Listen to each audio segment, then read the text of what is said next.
په پیل کې د خبرونو سرټکي د مولوي حیات الله مهاجر فرعي په مشرۍ د کتابونو د ارزونې د کمیسیون منظمه غونډه،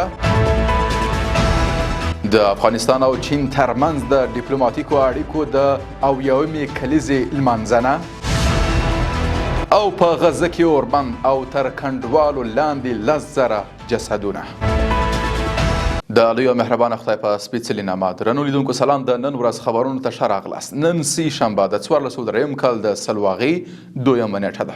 زه محمد صادق فروتن یم. د هم بشپړ خبرونه د اطلاعات او کلتور وزارت د خپرونو چارو مرستیال مولوي حیات الله مهاجر فرعي په مشرۍ د کتاب ارزونې کمیسیون نوبتي غونډه وکړه.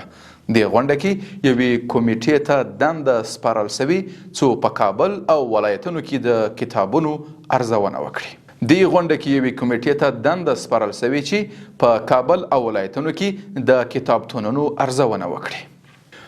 په کابل کې د چین سفیر ژاو شینګ د افغانستان او چین د ډیپلوماټیکو اړیکو د اویاومې کلیزې په نمانځغونډه کې ویلي چې د افغانانو مذهبي باورونو او دودونو ته درناوی لري او افغانستان په کورنیو چارو کې لاسوهنه نه کوي.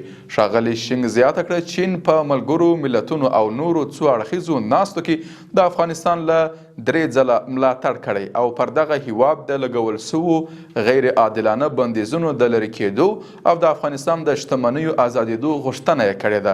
ژاو شینګ دغه راز ویلي چین د افغانستان په اقتصادي او ټولنیزه بیا رغونه کې مهمه ونډه اخیستې ده.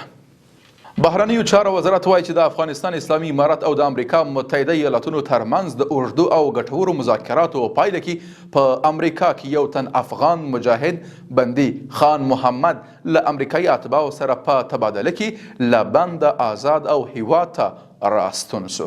د یاد وزارت په وینا خان محمد ته امریکایي محکمو د عمري بند سزا ورکړې وه او په کالیفورنیا ایالت کې د بند موده تیروله. نوموړی نږدې 2 لسیزې وړاندې په ننګرهار کې نیول شوی و. ډونالډ ټرمپ د امریکا د 40م ولسمشر په توګه لوړه وکړه او د ولسمشر په توګه په خپله لومړنۍ وینا کې د غیر قانوني کډوالو په اړه ویلي چې هغوی دې ونیول سي او بیرته دې خپلو هیوادونو ته واستول سي. نوموړي زیاته کړې چې هیواد به د هغه د واکمنۍ پر مهال جګړې پای ته ورسوي او په نورو جګړو کې به له ښکیلتیا څخه ډډه وکړي. ډونالډ ټرمپ په وینا امریکا به په راتلونکو 4 کلونو کې به د نړۍ تر ټولو پیاوړی پوځ جوړ کړي. ورته مهال د نړۍ ګڼو رهبرانو هغه ته مبارکي ویلې، د همکارۍ ډاډ یې ورکړی او ورته د پرمختګ هیله څرګنده کړې ده. او په پای کې الجزیرې خبري شبکې د فلسطین د ملکي دفاع ادارې له قوله ویلي چې غزه کې شاوخوا 10,000 فلسطیني شهیدان لا هم تر ویجاړیو لاندې پاته دي. بلخوا د فلسطین د بیړنیو خدمتونو ویان محمود بازال ویلي چې لږ تر لږه 2840 شهیدان په بشپړه توګه سوځېدلي او هیڅ نښه یې نه ده پاته. په ورته وخت کې د ملګرو ملتونو د پراختیایي پروګرام یوه چارواکي ویلي چې د نښتو له امله د غزې پراختیا 9 کاله وروسته پاته شوې ده. باید وویل سي چې د صهیونیستي رژیم د 15 میاشتنیو بریدونو په پایله کې په غزه کې له 40,000 څخه زیات فلسطینیان چې ډیری یې ښځې او ماشومان و شهیدان شوي او له 111,000 څخه زیات کسان ټپیان شوي دي. له ملتیا مننه.